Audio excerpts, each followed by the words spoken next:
Hello दोस्तों, welcome to financial tips channel. आज के अपने इस वीडियो में हम लोग डिस्कस करने वाले शरिया कंप्लाइंट म्यूचुअल फंड्स के बारे में और और शरिया कंप्लाइंट एटीएफ के बारे में डिस्कस करेंगे। इसमें से कौन सा बेस्ट है, कैसे सेलेक्ट करेंगे, उसके बारे में हम लोग देखेंगे अपने आने वाले आगे के वीडियो में। तो चलिए शुरू करते हैं अपने इस वीडियो को। आगे बढ़ने से पहले अगर आप मेरे चैनल पे पहली बार आएँ तो सब्सक्राइब करें और बेल आइकन प्रेस करें ताकि लेटेस्ट वीडियो का नोटिफिकेशन आपको मिलता रहे। अगर आप भी टेलीग्राम ग्रुप ज्वाइन करना चाहते हो तो यहाँ पे लिंक है, नीचे डिस्क्रिप्शन में भी लिंक मिल जाएगा। एंड ट्विटर पे जहाँ पे एक्टिवली मैं कुछ पोस्ट करता हूँ रिगार्डिंग मार्केट सिचुएशन, अभी क्या चल रहा है, या फिर कुछ न्यूज़ रिलेटेड कुछ न्यूज़पेपर एंड मैगजीन जो फॉलो करना चाहिए वो भी यहाँ पे पोस्ट होता रहता है रेगुलरली ऑन टेलीग्राम ग्रुप। तो चलिए आगे शुरू करते हैं अपने इस वीडियो को। तो मैं सनोबर अली आपके लिए लेके आया हूँ यहाँ पे शरिया कंप्लाइंट म्यूचुअल फंड्स। ठीक है, तो यहाँ पे हम जो बेस्ट अभी जो चल रहा है शरिया कंप्लाइंट म्यूचुअल फंड, उसके बारे में पहले डिस्कस कर लेते हैं और कौन कौन सा म्यूचुअल फंड्स है और किससे आपको ध्यान में रखना है। ठीक है, तो जैसे यहाँ पे ग्रो के वेबसाइट पे आ गया, मैं ग्रो की वेबसाइट पे यहाँ पर देख सकते हैं Tata ethical direct plan growth. ठीक है, तो इसमें कुछ टर्म्स एंड कंडीशन है। ठीक है ना, उसको अगर आप फुलफिल करेंगे तो एक आध पॉइंट या फिर एक आध स्टॉक्स इसमें ऐसे हैं जो कि आउट ऑफ दैट क्राइटेरिया होता है, बट उसमें हो सकता है इलिक्विड एसेट का कंडीशन वैसा फॉलो कर रहा हो। जैसे मान ली फॉर एग्जांपल, जैसे शरिया कंप्लाइंट में हम लोग क्या क्या चीज़ चेक करते हैं, पहले उसके बारे में हम लोग डिस्कस कर लें। तो यहाँ पीपीटी मैंने बना रखा है शरिया कंप्लाइंट के लिए, तो पीपीटी पे जाके ओपन कर लेंगे। ठीक है, तो पीपीटी अगर आप देखेंगे यहाँ पे शरिया कंप्लाइंट, इसके बारे में पहले देख लें हम लोग। We observe following point before buying any stocks, या जो कि शरिया कंप्लाइंट है कि नहीं। पहला, सबसे पहले हम लोग क्या देखेंगे, नेचर ऑफ बिजनेस कैसा है कंपनी का, इंटरेस्ट बियरिंग डेप्थ कितना है to total asset ratio, income from non shariah compliant investment. कुछ कंपनीज जैसे हैं जो कि उनका कोर बिजनेस है शरिया कंप्लाइंट है, लेकिन उसका इन्वेस्टमेंट, जैसे मान लीजिए इन्वेस्टमेंट बैंकिंग कंपनी में है ना, इंश्योरेंस कंपनी में, वहाँ से उसको डिविडेंड आ रहा है। ठीक है, यहाँ या फिर वहाँ से प्रॉफिट आ रहा है, या फिर उसको सेल करके प्रॉफिट जो बुक कर रहा है, तो उससे जो इनकम आ रहा है वो नॉन शरिया कंप्लाइंट है। ठीक है ना, कोर बिजनेस कंप्लाइंट है नॉन, और जो इन्वेस्टमेंट है वो नॉन कंप्लाइंट है। ठीक है, liquid asset to total asset ratio check करते हैं, फिर नेचर ऑफ ओनरशिप चेक करते हैं। ये मोटा मोटी कुछ पॉइंट है जिसे हम लोग चेक करते हैं वो एज पर शरिया कंप्लाइंट है या नहीं।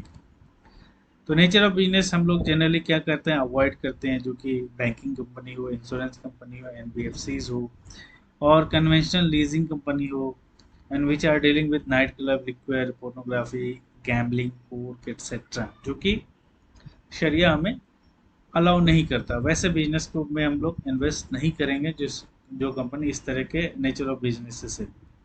दूसरा, तो सबसे मेन इंपॉर्टेंट चीज है that is depth to total asset ratio. Depth, वैसा डेप्थ जो कि जिसपे ये इंटरेस्ट पे कर रहा हो। ठीक है ना, interest bearing depth to total asset ratio. हालांकि कुछ डॉक्यूमेंट्स मुझे मिले थे जो कि मैंने पीडीएफ आपको वीडियो के थ्रू भी शेयर किया था। लास्ट जो वीडियो मैंने बनाया था शरिया कंप्लाइंट का, तो उसमें पीडीएफ मैंने शेयर किया था। ठीक है, और यहाँ पे भी डिस्क्रिप्शन में लिंक दे दूंगा उस पीडीएफ का। तो उस पीडीएफ के अकॉर्डिंग में अलग अलग स्कॉलर्स, जो मुस्लिम स्कॉलर्स जो हैं वो बताते हैं कि लेस देन 33% कंसिडर करें, लेकिन आप अपने सेटिस्फैक्शन के लिए बेस्ट है कि इसको जितना स्मॉल रखें उतना आपके लिए बेहतर होगा। लेस देन 25% रखें, इवन 10% रखें। अगर कुछ कंपनी आप जो अच्छी गुड क्वालिटी कंपनीज है जो कि जीरो डेप्थ कंपनी है, वैसे कंपनी को मोस्टली सेलेक्ट करें। ठीक है ना, अगर आप तकवा फॉलो करेंगे तो आपके लिए बेस्ट है कि जीरो डेप्थ कंपनी को ही सेलेक्ट करें। ठीक है, सिर्फ depth to total asset ratio नहीं देखना, और भी रेशियोज है जिसे हमें सेलेक्ट करना है। ठीक है, हाँ, कुछ कमेंट्स मुझे लास्ट वीडियोस में आया था कि आप कहीं हदीस में इसका लिखा हुआ प्रूफ है तो बताइए। तो हदीस में लिखा हुआ प्रूफ मुझे तो नहीं मिला, अगर आपको मिले तो मुझे कमेंट करके जरूर बताएं। और मेरा वीडियो वही लोग देख रहे हैं जो कि ऑलरेडी कहीं इन्वेस्ट करना चाह रहे हैं, या फिर इन्वेस्ट ऐसे नॉन शरिया कंप्लाइंट कर दे रहे हैं, या फिर कहीं एफडी करा ले रहे हैं, कहीं ऐसे जगह इन्वेस्टमेंट कर रहे हैं। तो उनके लिए बेस्ट है कि आप पहले वो नॉन शरिया कंप्लाइंट जो इन्वेस्टमेंट है उसको शरिया कंप्लाइंट में कन्वर्ट करें, या तो शरिया कंप्लाइंट स्टॉक सेलेक्ट करें या शरिया कंप्लाइंट म्यूचुअल फंड सेलेक्ट करें। ठीक है ना, अपना जो भी आपको इनकम आ रहा है, या फिर जो भी आप इन्वेस्टमेंट करना चाह रहे हो उससे जो आपका इनकम आ रहा है या प्रॉफिट आ रहा है उसको देखें आप एज पर शरिया कंप्लाइंट करें। ठीक है ना, और उसमें कुछ अगर इंटरेस्ट इनकम कंपनी के पास आ रहा है, ठीक है ना, जो कि नॉन शरिया कंप्लाइंट इनकम आ रहा है, तो उसको हम प्यूरिफाई करेंगे, जो कि एज पर रूल इसमें आता है कैसे आप प्यूरिफाई करेंगे। ठीक है, तो आगे चलते हैं हम लोग। दूसरा हम लोग ने देखना, दूसरा है तीसरा जो पॉइंट है, पहला तो हम नेचर बिजनेस सेलेक्ट करना है, दूसरा डेब्ट to total asset ratio check करना है, तीसरा जो है income from non shariah compliant investment, है ना, इन्वेस्टमेंट के बारे में बात कर लिया। जैसे कोई कंपनी है, मान लिया मैंने टीसीएस से इंफोसिस सेलेक्ट किया, कोर बिजनेस से तो लग रहा है कि अकॉर्डिंग टू इसका कोर बिजनेस शरिया कंप्लाइंट है, लेकिन इसने अपना कहीं इन्वेस्टमेंट कर रखा है, लाइक बैंकिंग में सेक्टर में, या फिर कैसे ऐसे सेक्टर में जहाँ पे इन्वेस्टमेंट कर रखा है जहाँ जो कि नॉन शरिया कंप्लाइंट है, तो वो इनकम क्या होना चाहिए, लेस देन 5% होना चाहिए। ठीक है, यहाँ पे फॉर्मूला भी मैंने यहाँ पे बना रखा है, non permissible income from operation plus interest income divided by total revenue करेंगे, परसेंटेज के टर्म निकालेंगे तो मल्टीप्लाई बाय 100 करेंगे, जो कि लेस देन 5% आना चाहिए। ठीक है, तो ये हो गया। उसके बाद illiquid asset to total asset ratio जो है वो मोर देन 20 होना चाहिए। इलिक्विड एसेट जिसको तुरंत बेच करके आप सेल करके नहीं मतलब कि उससे कैपिटल ले सकते हैं। ठीक है, तो उसको इजिली नहीं सेल कर पाते हैं, लाइक फिक्स एसेट हो गया, इन्वेंट्रीज हो गया, goodwill and intangible asset, divide by total asset which is greater than 20 होना चाहिए। तो ये मोटा मोटे 4 पॉइंट है जिसे हम लोगों को कंसिडर करना है। ठीक है, तो इसके अकॉर्डिंग में अगर इस म्यूचुअल फंड की अगर हम बात करें, तो यहाँ पे आप देखें म्यूचुअल फंड का जो हम लोग डिस्कस कर रहे थे, सबसे पहला, अगर आप कहीं non shariah complaint mutual fund में इन्वेस्टेड हैं, तो बेटर है कि आप वहाँ से स्विच होकर के आप शरिया कंप्लाइंट म्यूचुअल फंड में आ जाए, जिसके पास मोस्टली कंपनीज आप देखेंगे जो कि एज पर शरिया कंप्लाइंट है। एक आध हो सकता है जो कि लास्ट वाला जो क्राइटेरिया था, लिक्विड एसेट और total asset according to their business criteria, मान लीजिए हमारे पास आईटी सेक्टर की कंपनी है, तो आईटी सेक्टर के पास एसेट होता ही क्या है, लैपटॉप कंप्यूटर्स, है ना, तो उसमें हो सकता है कि कोई कोई रेशियो आपका कम आए, मतलब लेस देन 20 आए, जो कि मोर देन 20 हमें लेना है। तो उस केस में है, तो इसमें देखिए म्यूचुअल फंड में कंसिडर कर दिया गया, लाइक टीसीएस है जिसका कि लेस देन या अप्रॉक्स 20 आ रहा था। ठीक है, जैसे इसका आप देखें, इसका कंपनी का अगर होल्डिंग आप देखेंगे तो इसके पास कौन कौन सी कंपनी है, टीसीएस है, इन्फोसिस है, एचसीएल टेक है, हिंदुस्तान यूनिलीवर है, टाटा एलेक्सी है, टेक महिंद्रा है, Ambuja cement and Tata consumer products, Carborundum है एंड सीमेंस है। तो अलग अलग सेक्टर से, लाइक टेक्नोलॉजी, कंज्यूमर स्टेपल्स, फिर technology, construction, metal and mining, capital goods, तो इस तरह से आपका सेक्टर्स है। ठीक है, टोटल 53 होल्डिंग है, हर एक होल्डिंग को चेक कर सकते हैं। और इसका अगर करंट एनएवी की हम बात करें, टाटा एथिकल फंड का, आपका यहाँ पे इसका करंट एनएवी चल रहा है 277.52, और मिनिमम एसआईपी अमाउंट मात्र 150 से आप शुरू कर सकते हैं। फंड का एयूएम अगर देखें 1249.67 है। और रिटर्न कैलकुलेट अगर करेंगे, मान लीजिए आप यहाँ पे 5,000 की एसआईपी करते हैं, ठीक है, 5,000 की एसआईपी आप शुरू करते हैं, 5,000, ठीक है, तो 3 साल में आपने इन्वेस्ट किया 1,80,000 और आपका रिटर्न बना 2,35,000, मतलब 30.67% का आपका यहाँ पे गेन हुआ।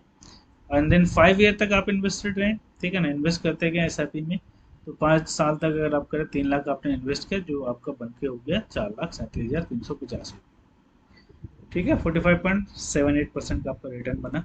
तो इस तरीके से आप देख सकते हैं, अभी ये मार्केट का कंडीशन खराब है, जब मार्केट फिर से बुल रन में आएगा तो ये रिटर्न आपका और ज़्यादा पॉजिटिव में दिखाए, जैसे 45 है तो हो सकता है 80-90 भी दिखाए।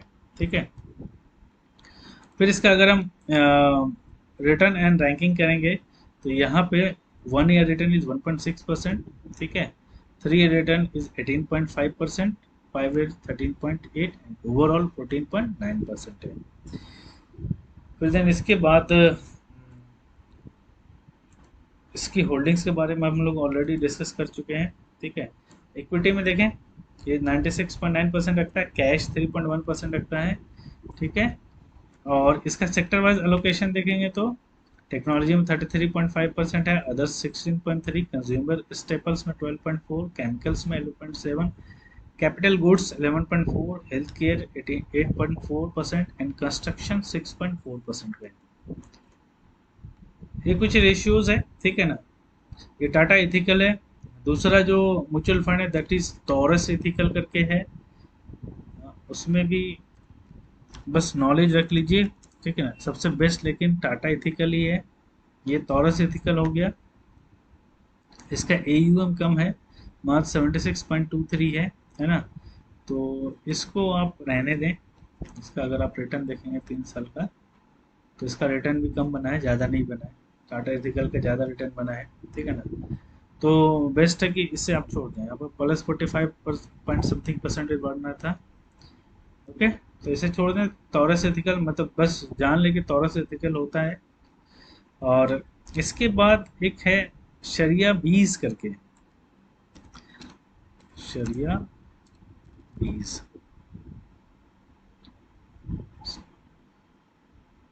ठीक है, निप्पॉन शरिया 20 करके है। तो इसके लिए आपके पास डीमैट अकाउंट होना चाहिए। अगर आपके पास डीमैट अकाउंट है तो एज ए शेयर आप इसको बाय कर सकते हैं, निप्पॉन इंडिया ETF शरिया 20, ठीक है। और इसमें इन्वेस्टर हो सकते हैं आप। तो इसका अभी आप देख रहे हैं करंट प्राइस 388.95 चल रहा है। और उसके बाद 52 वीक लो एंड हाई आप यहाँ से देख सकते हैं, 361.30 एंड 520 हाई है। एंड इस तरीके से फंड का रिटर्न देख सकते हैं 1 year, 3 year, 5 year and overall, okay.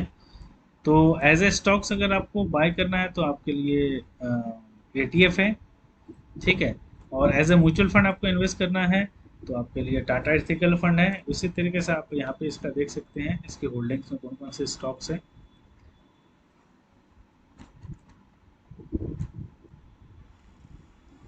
तो ये 3 फंड है। 2 हो गया आपका mutual fund Tata ethical and taurus ethical, and third one Nippon India ETF शरिया 20 है, जिसको एज ए स्टॉक्स आप यहाँ पे बाय एंड सेल कर सकते हैं। अगर आप एक्टिव इन्वेस्टर हैं तो आप यहाँ पे 20 को सेलेक्ट कर सकते हैं। एक्टिव मतलब आप थोड़ा मार्केट में, मतलब आपका डिमेट अकाउंट भी आप थोड़ा जानते हैं मार्केट के बारे में, और मार्केट का अप एंड डाउन कर रहा है तो उसके हिसाब से यहाँ पे आप ETF को बाय कर सकते हैं, सेल कर सकते हैं। बट अगर आप पैसिव इन्वेस्टर हैं, आप मार्केट से उतना मतलब नहीं रखना चाहते हैं, ठीक है ना, आपने इन्वेस्टमेंट SIP करना है और आपका टर्म है कि 10 साल के बाद मुझे यहाँ से पैसे निकालने या 5 साल के बाद निकालने, तो आप अपना गोल बना लें। हर एक महीने आप 2000, 5000 जितना भी SIP आप करना चाहते हैं अकॉर्डिंग टू योर क्राइटेरिया, तो आप यहाँ पे SIP करें, ठीक है ना। और बेस्ट है कि आप म्यूचुअल फंड के थ्रू SIP करके इन्वेस्टमेंट करें। और ये 5 से 10 साल में अगर आप लॉन्ग टर्म इन्वेस्टर रहना चाहते हैं, आपका रिटर्न यहाँ पे अच्छा खासा बनाएगा। तो इस तरीके से आप यहाँ पे बेस्ट शरिया कंप्लायंट म्यूचुअल फंड सेलेक्ट कर सकते हैं, ठीक है ना। तो चलिए आज के लिए इतना ही, मिलते हैं अपने नेक्स्ट वीडियो में। Thanks for watching financial tips. Video पसंद आए तो लाइक करें, सब्सक्राइब करें और ज़्यादा से ज़्यादा अपने दोस्तों के बीच शेयर करें।